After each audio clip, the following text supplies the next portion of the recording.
Who are the feel-good teams in college football for 2024? No, I'm not talking about the favorites, the front runners, the ones that we expect to hoist up the national title. I'm talking about the ones that maybe aren't garnering enough respect after last season's success, heading into spring football, or maybe haven't gotten enough recollection going into the off-season workouts, or maybe are going to enter the part of media days and be a run-of-the-mill roster, but by early November, we're talking about them as maybe a dark horse for the college football playoff. And if they're not a dark horse, they certainly ruin some chances for some other teams to get into the mix. I got 10 rosters that I think absolutely fit the criteria. So let's go ahead and discuss. But if you are new here, welcome on into the channel, people. Make sure you hit the subscribe button and the ring notification down below. Comment who you think is the feel-good team of 2024. Tell your friends, your family, your mortal enemies, best of bros, and college football aficionados everywhere about this channel. I'm back. I know I've been gone for a little while, but I'm making content every single day on this platform, 247, 365. So make sure that we continue to grow this community every single day. Follow me on social media at Mr. Cole Thompson, Twitter, X, Instagram, wherever you see fit. And make sure that you also have any questions directed to me. Email me at colethompsonwriting@gmail.com or slide in the DMs. I love turning them into one-off videos on this platform. So feel good teams of 2024. This kind of fits the criteria for a lot of different avenues. Washington makes a lot of sense. They were coming off an 11-2 finish the year before, but nobody considered them a front runner for the Pac-12 title. They ended up playing in the national championship. TCU hires a brand new coach the year prior, Sonny Dykes. It's a changing of the guard from Gary Patterson, and they just dominate everybody, get some close calls, get a Heisman caliber performance from Max Duggan, and they make it to the national championship. Iowa State a few years ago in 2020, you got to remember, that was a team that came out of nowhere. Breece Hall, Brock Purdy, Xavier Hutchinson won the Fiesta Bowl. Those are the feel-good teams we're talking about. So who fits the mold? Florida State has to be in line. I know I said I wasn't going to mention a lot of front runners for the national title, but you got to realize Florida State has been building for last season. And I say last season, not this season, because now they're just playing pissed off. They culminated roster reconstruction underneath Mike Norvell to get to where they were. They went undefeated. They beat everybody. They handled business. They made sure that they were openly fighting and vigorously improving every single week, and only to be shown the Orange Bowl because of Book Oregon said, we're not going to affect your quarterback. You know, just because Jordan Travis is gone doesn't mean that you're going to be penalized. Lies. All lies. What do we expect in college football at these times? But here's the thing. If Mike Norvell, who had offers to go to Alabama, probably would have been in the mix at least for a conversation with Michigan and maybe a few other schools, he stays around. He basically takes the pole and sticks it in the ground and says, no, I'm laying my roots right down here in Florida State. I want to build this program. And they lose over 50% of their production. Solid production. I'm not talking about just run-of-the-mill guys. I'm talking about Keon Coleman. I'm talking about Braden Fisk. I'm talking about Jared Verse. And then they go and replicate what they just did, handle business, once again, make it to the ACC title game, and now we're in the playoff because you have no excuse for 12 teams. That's a program. That is a legit, just straight-up great football program. And for Florida State, they've been waiting to get back to that since they won the national title in 2013. You began to watch the unraveling of what was the Seminoles after Jimbo Fisher and Jameis Winston hoisted up a title against Auburn. Well, now you're getting back to your roots. Now you're getting back to your sustainability. And now you believe, without question, this is a team that is not only going to make noise whether they stay in the ACC long-term or go elsewhere, but this is a team that's going to be able to compete with anybody on the national stage, and they can easily bring home a national title. Speaking of Jimbo Fisher, how about Texas A&M? I know it seems a little far-fetched to talk about a team that we overhype every single year, but just do me a favor. Texas A&M was 34-14 when Mike Elko was the defensive coordinator. They had one of the best defenses in the SEC every year that Elko was calling plays. They had a top 5 finish for the first time since 1939 when Elko led the team on defense with the number 2 rushing attack in the Orange Bowl. And then they have a number 3 scoring defense in an 8-4 season. And then Jimbo Fisher goes 11-11, gets fired. Mike Elko goes to Duke, and he wins the ACC Coach of the Year, and then comes back to College Station. And he's done a good job working the transfer portal in his favor. They don't have elite players, but they also didn't need elite players. Texas A&M is one of those places where if you look just at the facilities, at the complex, at what is inside that building and what they can replicate and what they have at their disposal, plus with the NIL sums of money from the oil-rich barons of East Texas, they're going to be able to provide whatever it takes to win. But maybe you don't have to. Maybe all you need is just the right man at the helm calling the shots. And they revamped the entire roster, the personnel, the offensive strategies with Colin Klein coming over from Kansas State. This is a team that maybe they don't really worry about having five-star phenoms like Walter Nolan or a guy like Anthony Lucas or Evan Stewart. They just see we're fundamentally sound. We're not flawed on game days. We know how to combat ourselves. We don't make mental errors like we have in years past. And that's because of the guy at the helm. That's because of the man calling the shots. Mike Elko's a damn good coach. And eventually he was going to get a shot to be a prominent head coach in college football. Now he gets to go back to the place where he became a household figure in the sport. And he might be the reason why maybe week 10, week 11, A&M's top 20. They have a big-time game coming up soon against the Longhorns in Kyle Field. That might have playoff ramifications about it. Make no mistake, A&M, they're a good program with the right person at the helm. I think that person is Mike Elko. Another team with the right person at the helm, Arizona. Arizona kind of went silent. Have you noticed that this offseason? Probably the best feel-good story last year. You get Jedd Fisch to take a team that went winless and slowly but surely work his way up the pecking order to 10 victories. They were a top 10 team in college football last year. And then Fisch departs and says, I'm going to go to a more prominent job in the Big Ten with Washington. And nobody really leaves. You get a few names that certainly depart. You have a lose defensive lineman, you lose your running back, but the main criteria guys, except for Tanny McLaughlin, who went to the NFL draft, T-Mac and Noah Fafita, they're back. And they're buying into what Brent Brennan is selling. And Brent Brennan loves Arizona. He loves everything about the Wildcats culture. He is Tucson built and he is Tucson born. Not really. I mean, he didn't go to the university, but he has great relationships with the university. This may be the dream job for him. The Big 12 is open. I don't think enough people are talking about how wide open the Big 12 can be in 2024, especially with Texas and Oklahoma now headed off to the SEC.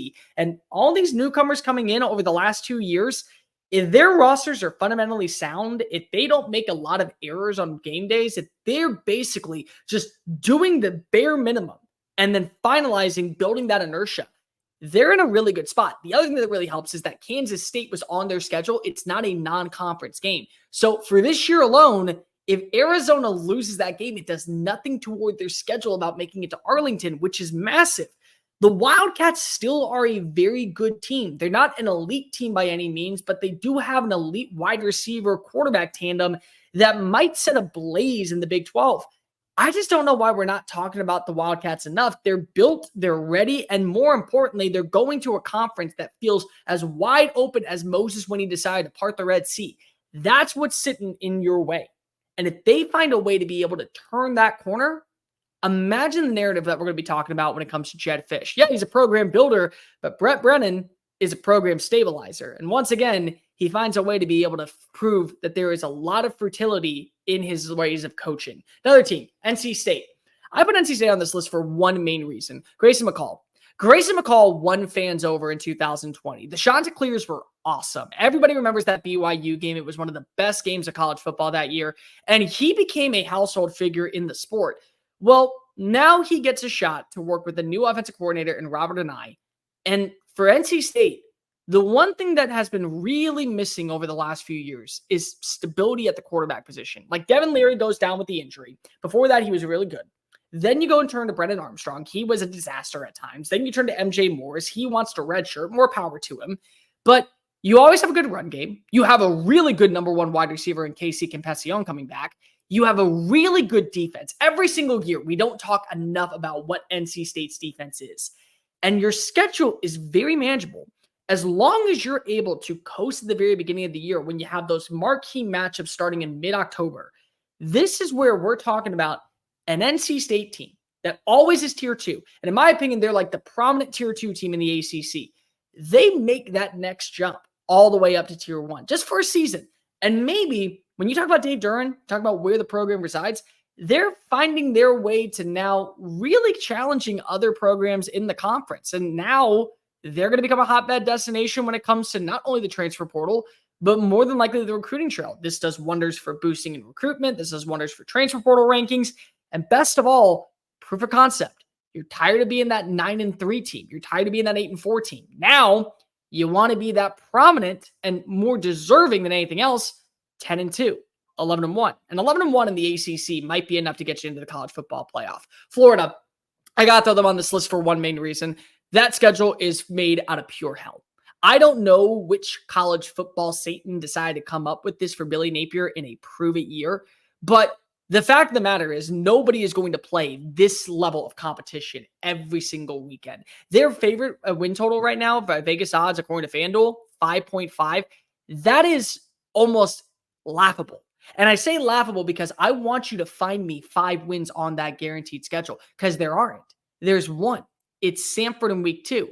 But what happens if Billy Napier finally gets the right coaches in the building? He changes up his defensive line staff. He brings in new offensive personnel. And now they go play Miami in week 1 and they get an upset. And then they go play Texas A&M in week 3 and they get an upset. Well, the narrative is going to be, well, Miami's never been good and Texas A&M has a brand new coach. Well, what happens if they beat Tennessee? Well, what happens if they hold their own against Georgia? They don't beat Georgia in Jacksonville, but let's just say it's the 4th quarter and you need a Carson Beck touchdown to Ben Yasuric with time expiring to be able to secure the dub. Wouldn't that make you feel a lot better about Florida? And even then, what about if they beat Tennessee? We're talking about where the SEC is going to be represented in the CFP, but how many teams? And more importantly, how many of these rosters are going to be allowed for that thin margin of error against opponents where you realize if you're looking at strength of record at that point, if Florida's 5-7 or 6-6 and you're 10-2 and one of your losses to them, and then you got 2 other 10-2 teams, you may be on the outside looking in. And it's a big testament to Graham Mertz and to Montrell Johnson for what they would bring to the offense. Same with Eugene Wilson at pass catcher, replacing Ricky Pearsall. There is a lot of not optimism right now, I think, in Gainesville, but a lot of surprise. And I would not be that surprised to see the Gators go from kind of a similar situation that West Virginia was in a few years ago. Another team, Oregon State. I know that they're not a Power 5 team right now, or they are, but they're in the Pac-2. I don't really care. To me, the reason why Oregon State's on this list is because they lost everybody. They lost their head coach. They lost their offensive coordinator. They lost their star up-and-coming quarterback. They just lost their running back and Damian Martinez, starting tight end, one of the offensive linemen. They're going to be depleted in terms of personnel. But imagine what this team would have been if they kept Aiden Childs or Damian Martinez, or they kept one of their offensive linemen, or they kept their offensive coordinator. And Trent Bray now is playing against Mountain West opponents, and you got one major game to worry about. It's Oregon State. Outside of that, you should feel comfortable going into every other matchup. And now we may have to include you as that group of 5 school, or at least put you in the conversation of making the college football playoffs should you go 10-2 or 11-1. And what if you were to go undefeated? But what if the same thing happens even after you lose those talents? What if there is enough talent residing in Corvallis that didn't decide to cut ties when the Pac-12 said see you later, and they're sticking around, and now they play in the Mountain West, and their schedule's a little bit more relaxed, and they find a way to get to 10 wins? Wouldn't that be something? Meanwhile, you got Oregon that maybe goes 9-3 or 10-2, and they're fighting for an Indianapolis, a spot in the CFP. Oregon State's kind of just twiddling their thumbs going, we could have had this. You decided to ruin it. Money talks, and we decided to go ahead and be loyal. Loyalty sometimes pays off. Oklahoma. There is a reason Oklahoma is on this list, and it's because of Texas. Texas is getting the accolades right now. Texas is getting all the hype. Texas is getting all the bourgeoisie. And while they should, they just came off of winning their first Big 12 title since 2009 and making the college football playoff. But what if, with the returning production of over 79% on defense, with a whiz like Brent Venables calling plays, what if this team ends up surprising some people? What if against like an Alabama right before the Iron Bowl? Alabama's paying so much attention to not losing the first Iron Bowl with Cannon DeBoer that Jackson Arnold slings it around the yard for 400 yards and they get a win. And what if they end up being 9-3 in the SEC in year 1? Well, it's probably not good enough to get you to the college football playoff, but I think it won you over that, yeah, they're not going to be intimidated by size. They're not going to be intimidated by speed. They're just as talented, and it's Oklahoma. They're going to be able to regroup, reproduce, and do exactly what everyone else did because of that's the brand of what the maroon and white big OU carries in that state. If they're able to do that, Well, now you're adding yet another giant to the SEC when it comes to recruiting, when it comes to transfer portals, when it comes to NIL purposes, and you'll get backing for the boosters, especially if you start winning right away. And this would kind of end that narrative about, well, Brad Venables, what has he really done? Well, what has he done? Well, he got you to 10 wins after completely revamping the roster in year one. And now in year three, he's got you to at least the conversation of being in the college football playoff hunt in a brand new conference where you were kind of just dragged along because they wanted the burn orange and white. They didn't want you. You were fine back in the Big 12, but they wanted more so just your opponents.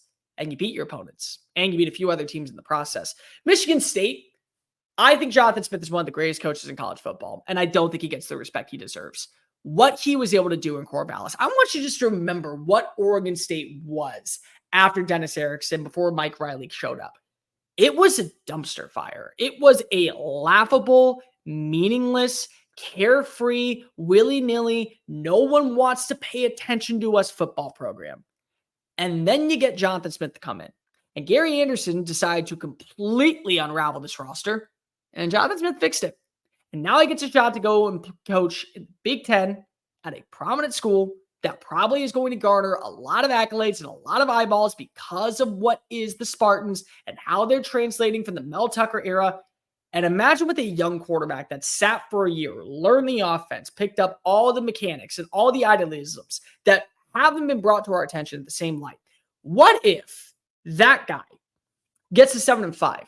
What if he pulls off an upset win? What if somehow you play Michigan and then it's down to the wire and you throw a Hail Mary touchdown pass from Aiden Childs and you get the victory? Wouldn't that make it seem like you have the right guy? And at that point, once you know you have the right coach, now you got to get the right personnel. Once you get the right personnel, you get the right players in the building. And once you get the right players in the building, well, now we're talking about you being a forefront runner for the college football playoff. And again, expansion is not going to stop people. You act like this is just the first move that's happening. No, it's going to continue for years on end until we have basically a college football March Madness in the beginning of January. That's what's going to happen. But for now, Michigan State could be one of those surprise teams. Maybe not in 2024, but I think for sure in 2025. Two more for you, Colorado. If Colorado actually holds its own in the Big 12 next year, number one, it shows that the Big 12 is a wide open chasm for years on end. This will be the most fun and indecisive, and also probably more important, the most unrecognizable conference in the sport. Because you know who are the forefronts every year in the ACC, in the Big 10, in the SEC, even in the Mountain West, in the AAC. You got your favorites. You don't have that in the Big 12 right now because it was always Texas and Oklahoma. So what if Colorado shows up and Shedeur Sanders balls out and he says, listen, I came back because I need to learn more. And I build that relationship with Will Shepherd. And all of these former 3-stars or 4-star offensive linemen, they're more stable.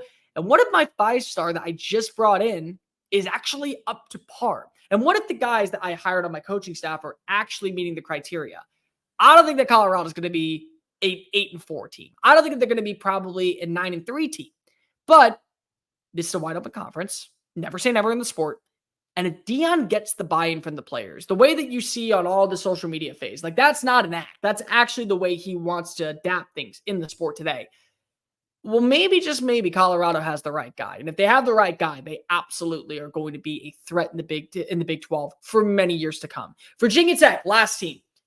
I've been waiting for Virginia Tech to come back. I really have. And I'm not talking about like them underneath Justin Fuente where they're ranked for 4 weeks and then they fall out of the pecking order and then maybe get back up to like number 24 at the last second. No, I'm talking about it being a program again. I'm talking about it being a sustainable, resilient program. People forget in the early 2000s, this was what Clemson was. This was what Florida State is right now. This was the talk of the entire Big East. That was Virginia Tech. They went to a national championship with Michael Vick. They did everything right. Frank Beamer won over crowds and was so excited and was enamored. And Blacksburg is a beautiful location for football. And it's got one of the best entrances in all of college athletics. And more importantly, they have one of the most ravenous fan bases when things are going their way. And it just kind of took a dip. They return the most production in college football this year. They also were able to add in a few new names via the transfer portal. They have a stellar quarterback in Kyron Drones back in year 2. And they got a coach that demands excellence and pristine execution on the field in Brent Pry. Brent Pry was regarded as one of the best defensive minds in college football over the last 2 years. And before he even got the job at Virginia Tech, people were wondering, when is it going to be his turn? And now he gets it.